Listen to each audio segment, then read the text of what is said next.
Hey everybody, welcome back. Today I'm going to do a quick video giving you my thoughts on the Smith and Wesson M&P Shield. The one I purchased is the 40 Smith and Wesson. Here you can see on the Smith and Wesson website the retail price is $449. I purchased it for $369 on sale, so with tax here in North Carolina that worked out to right around $400, I think $393 and some change, if my memory serves me correct. I know it was less than $400. You know, most of the time you see these guns going for about the $400 price range, $419, $399, depending on where you get them. But I felt like $369 was a good deal. The cheapest I have seen them is $355, and that was a Black Friday deal, but I was unfortunately out of town and wasn't able to take advantage. Let's get into what I like about the gun. I think it's a perfect option for concealed carry.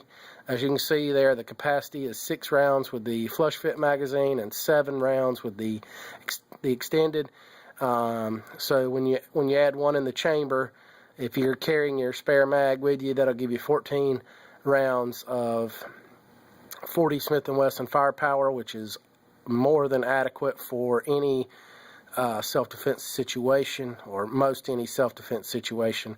I guess if you were attacked by a large mob and they didn't start dispersing when you started shooting, it might not be enough. But for most self-defense applications, 14 rounds, 40 Smith and Wesson is plenty, and honestly the 7+1 is plenty for most situations.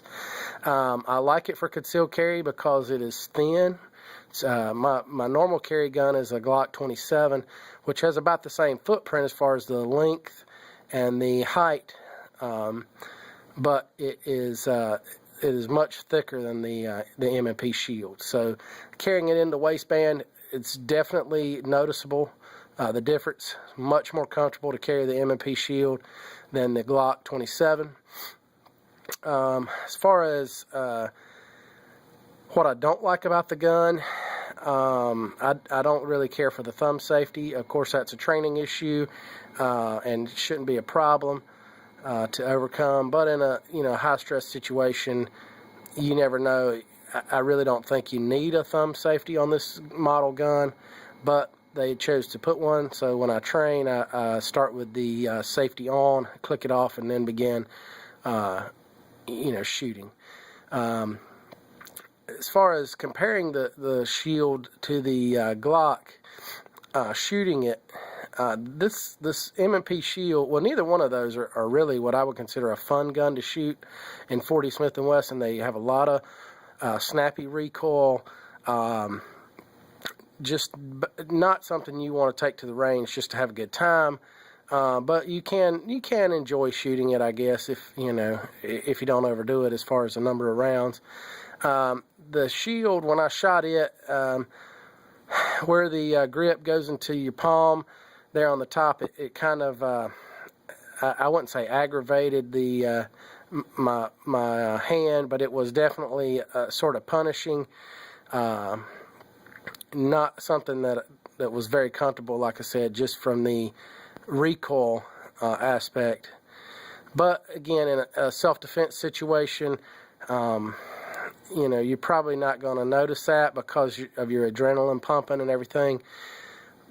But to me, the thinness more than makes up for the that little bit of discomfort when you shoot it. Again, it's not bad. It's just between that and the Glock is more comfortable to shoot. Again, neither one are what I would consider enjoyable, really enjoyable to shoot. Price point is much better than the Glock.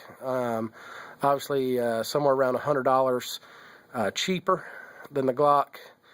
Longevity and reliability, I would say probably they're both about the same.